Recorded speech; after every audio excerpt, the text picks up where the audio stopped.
muncul lagi clue baru.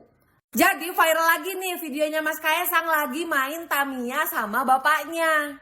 Diduga ini Tamiya, bukan sembarang Tamiya. Assalamualaikum warahmatullahi wabarakatuh. Kembali lagi di channel Prayoga Muhammad. Ya guys, 10 hari kerja Pak Prabowo ini benar-benar membuat gebrakan baru, di mana Pak Prabowo terus-menerus untuk memberi ataupun menghajar para koruptor yang ada di Indonesia ini. Seru banget sih, apresiasi untuk Pak Prabowo. Mudah-mudahan nggak hanya di depan saja ya Pak, terus-menerus sampai akhir masa jabatan Bapak. Kalau Bapak terus bersama dengan rakyat mementingkan hak-hak rakyat, gue yakin Pak, sebagai rakyat Bapak pasti akan terpilih lagi di periode kedua. Ya teman-teman semua, masih heboh ya soal kasus Tom Lembong yang dijadikan tersangka oleh Kejagung. Walaupun banyak pro kontra di belakangnya, tapi teman-teman semua, di balik ini gue ada yang lucu sih, yang dimana kalau ngeliat akun TikTok itu ya, kalian pernah nggak ngeliat, wow, ternyata roti 400.000 itu adalah clue dari Kaesang untuk para koruptor. Di mana 400.000 itu cluenya 400 miliar. Lalu ada lagi nih yang baru-baru ini ya kan, Pak Jokowi dan juga Kaesang lagi mainan Tamiya. Di situ banyak juga yang komentar, bahkan ada yang membuat video bahwasanya ini adalah clue. Clue buat siapa? Ya tentunya Formula One, Formula E, Pak Anies Baswedan. Nah ini kan lucu ini. Kalau memang Pak Anies Baswedan itu bersalah, Pak Anies Baswedan itu korupsi, udah pasti ketangkap dong, karena udah bolak-balik nih Pak Anies diperiksa oleh KPK dan juga diaudit itu berapa kali gitu. Nah nanti kita akan lihat penjelasan dari Pak Anies ya, biar jelas, biar pada buzzer ini ngerti gitu loh. Kalau menurut gue sih hal-hal seperti ini nggak penting lah ya. Kita itu sebenarnya satu tujuan, dimana kita setuju koruptor itu harus dihukum seberat-beratnya.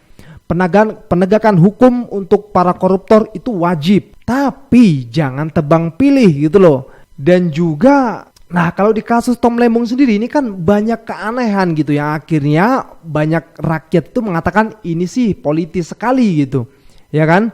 Dan mungkin ini juga menjadi langkah awal untuk para menteri ataupun mantan-mantan menteri yang lain bisa diperiksa juga. Karena dengan adanya kasus Tom Lembong ini justru para menteri atau mantan menteri yang kemarin-kemarin itu dinaikkan lagi nih nama-namanya oleh netizen. Oke teman-teman semua, kita lihat dulu video ini.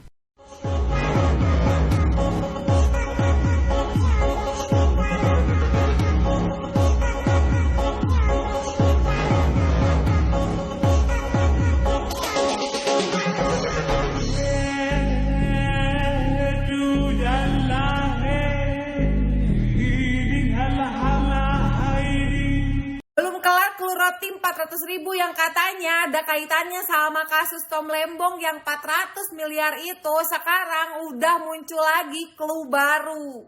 Jadi viral lagi nih videonya Mas Kaesang lagi main Tamiya sama bapaknya. Diduga ini Tamiya, bukan sembarang Tamiya. Kayaknya ini Tamiya juga ada teka-tekinya. Apa ini ada hubungannya sama Mbak Erina yang makan sushi tanpa formula?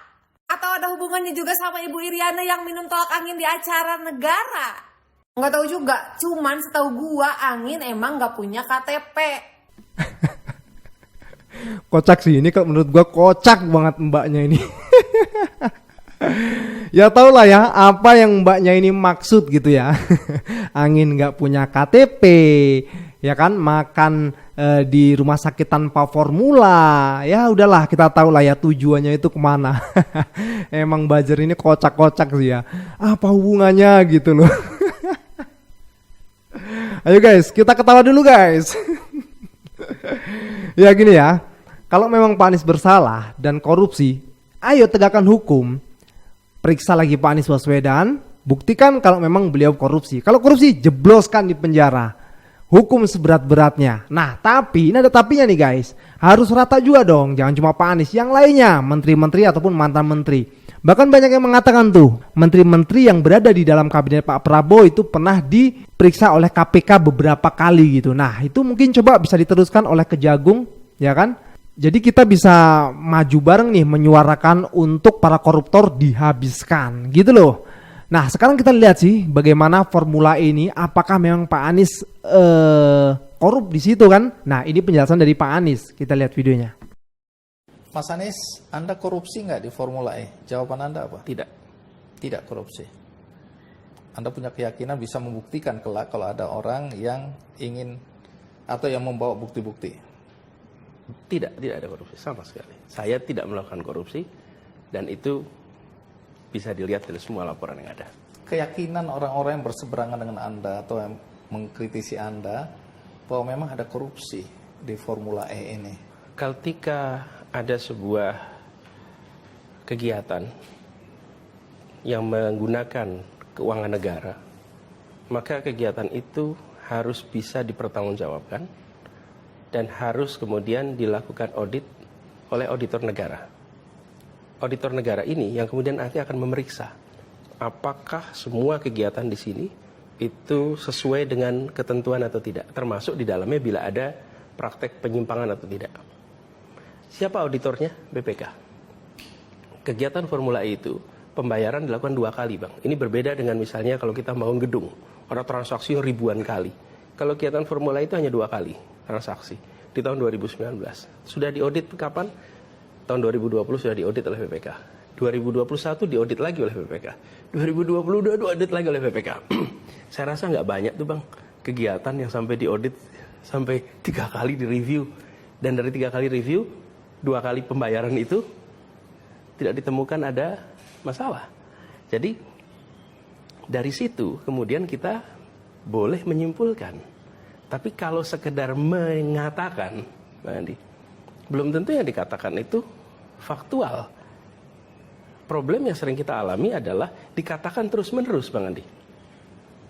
Dasinya Bang Andi ini warnanya ungu, Bang. Tapi ada 1000 orang dengan mikrofon besar bilang warnanya hijau. Terus-menerus dikatakan hijau. Terus Bang Andi panggil ahli warna nih. Tolong ahli warna audit nih dasi saya. Dasi saya warnanya apa? Kita mau percaya yang mana? Yang orang yang ahli warna memberikan audit? Ya, itulah ya jawaban tegas dari Pak Anies Baswedan. Ya, sekali lagi, kalau memang Pak Anies itu bersalah, lakukan tindakan untuk memeriksa kesalahan apa yang ada pada Pak Anies Baswedan, ya kan? Kalau memang korupsi, hukum seberat-beratnya, kan gitu.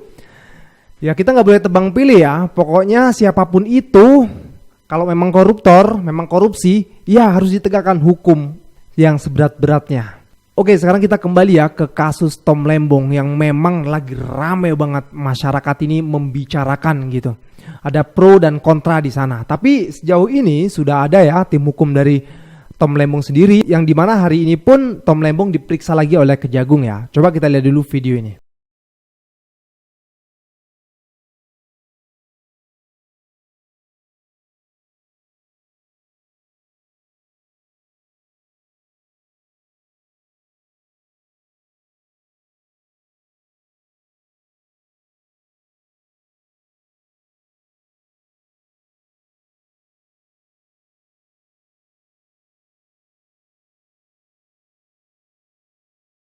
Ya guys, news update ya mengenai kasus dari Tom Lembong yang dimana impor dilaporkan ke Menko dan Presiden. Tom tak terima fee ya kan, dan juga kebijakan diambil saat kondisi darurat demi kepentingan nasional. Juga sesuai prosedur resmi dari bawah ke atas, lapor presiden. Nah seru nih ya kan, lapor presiden loh. Jadi kemana aja selama ini?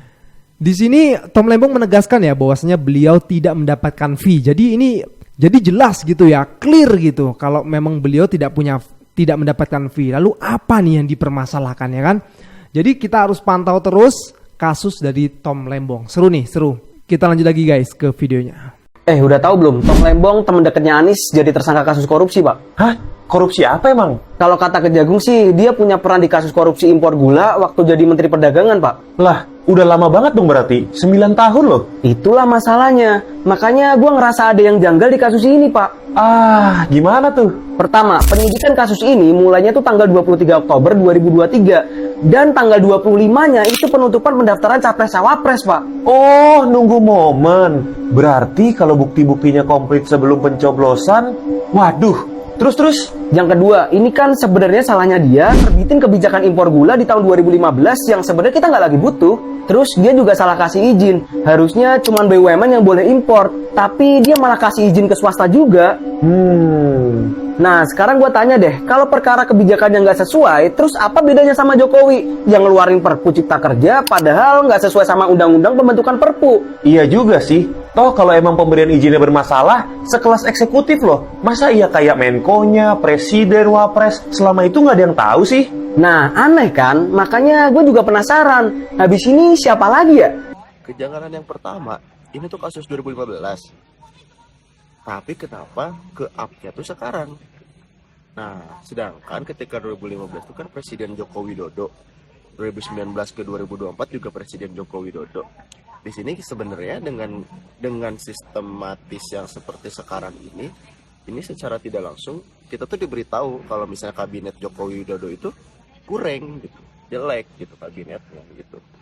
Ya iyalah lebih bagus kabinet Prabowo, betul. Itu alasan kenapa gue 2019 dukung Prabowo. Karena ya gue mau berpikir Prabowo lebih bagus daripada Jokowi. Dan kalian, kenapa kalian dukung Jokowi? Harusnya kalian dukung Prabowo. 2019 kalau Prabowo menang 2019 ya harusnya masa-masa itu clear gitu. Nggak harus nunggu 2024, nggak harus nunggu Prabowo tua dulu gitu loh, maksud gue.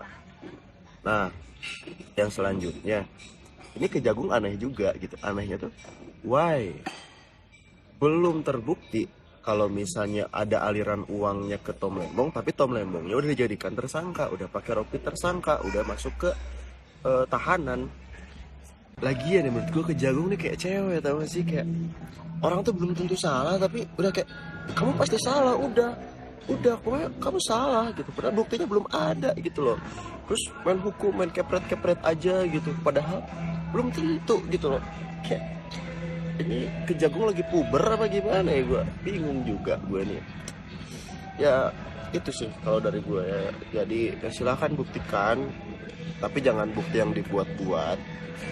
Buka ke masyarakat seperti apa gitu hasilnya, dan ya silakan hukum kalau misalnya iya, dan kalau misalnya tidak, hati-hatilah gitu. Soalnya kalau dipikir-pikir kayaknya gitu ya, kalau dipikir-pikir ini sebenarnya kan banyak juga ya Julhas, Erlangga yang kemarin-kemarin terdengar tuh kasus-kasus korupsinya tapi tidak ditindak apa-apa gitu. Ini yang garangnya gaya hujan tiba-tiba tersangka. Takut sama Julhas, takut sama Erlangga atau gimana nih Pak Kejagung nih? Ya wajar sih kalau takut, backingannya kan Raja Jawa. Terima kasih. Assalamualaikum. Salam hormat Bapak Presiden Prabowo Subianto. Saya memang tidak memilih Anda di Pilpres 2024 kemarin. Tetapi sikap saya itu tidak mencerminkan kebencian saya kepada Bapak Presiden. Sebab tidak ada alasan untuk itu. 2 kali saya berjuang dengan Bapak Presiden melawan Pak Jokowi ketika Bapak menjadi calon presiden. Oleh karena itu tidak ada alasan sedikit pun untuk saya tidak bangga dengan Bapak. Bapak sudah menjadi presiden Indonesia. Dengan visi-visi besar di hadapan majelis, Bapak sampaikan komitmen-komitmen besar. Di sidang kabinet perdana Merah Putih, Bapak juga menyampaikan menteri-menteri yang tidak mau kerja, pulang saja tidur di rumah. Berhenti. Ini luar biasa, Pak. Visi-visi besar itu harus diwujudkan dalam ruang gerak yang dinamis, Bapak. Saya mohonkan kepada Bapak untuk jangan menggunakan hukum sebagai alat dan tangan kekuasaan seperti presiden sebelumnya. Jangan, Pak, saya mohon, Pak. Kedua, Pak, beri ruang yang optimal kepada kekuatan oposisi untuk mereka bisa ambil bagian, memberi masukan-masukan, kritik-kritik yang konstruktif terhadap pemerintahan Bapak. Yang ketiga, jangan terlalu percaya pada orang-orang sekitar. Karena sepanjang kekuasaan optimal, mereka tidak akan berani menyampaikan hal-hal yang real dan objektif. Pasti hanya menyenangkan telinga Bapak. Disitulah fungsi oposisi, Pak. Oposisi bukan membenci Bapak. Oposisi tujuannya adalah menjaga keseimbangan agar pemerintahan yang Bapak pimpin bisa berjalan dengan baik. Kasus Tom Lembong itu, Pak, sangat politis, Pak. Pasal yang digunakan terkait dengan kebijakan itu tidak sepenuhnya dibenarkan secara hukum. Masih debatable, Bapak. Karena itu, Bapak, saya mohonkan untuk memberi atensi serius terhadap penetapan Tom Lembong dan penahanan Tom Lembong sebagai tersangka dalam kasus dugaan impor gula. Kalau kebijakan dapat dipidana, Pak, kasus terkait dengan kartu prakerja, Pak, 6,2 triliun, Pak. Ada kasus food estate, Bapak, 6, sekian triliun juga, Bapak. Ini luar biasa. Kebijakan tidak bisa dipidana, Bapak.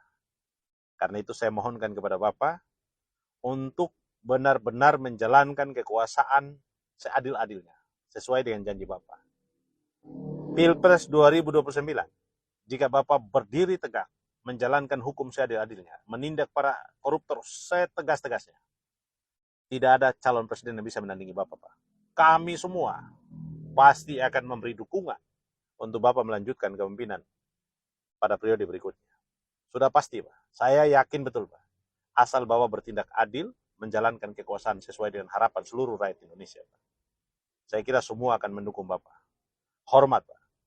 Ya, mudah-mudahan dimulai dari kasus Tom Lembong ini yang membuat akhirnya rakyat itu membuka pikirannya untuk terus memantau para koruptor, yang dimana Pak Prabowo sudah berjanji ya untuk menghabisi para koruptor dan mengejar walau sampai Antartika.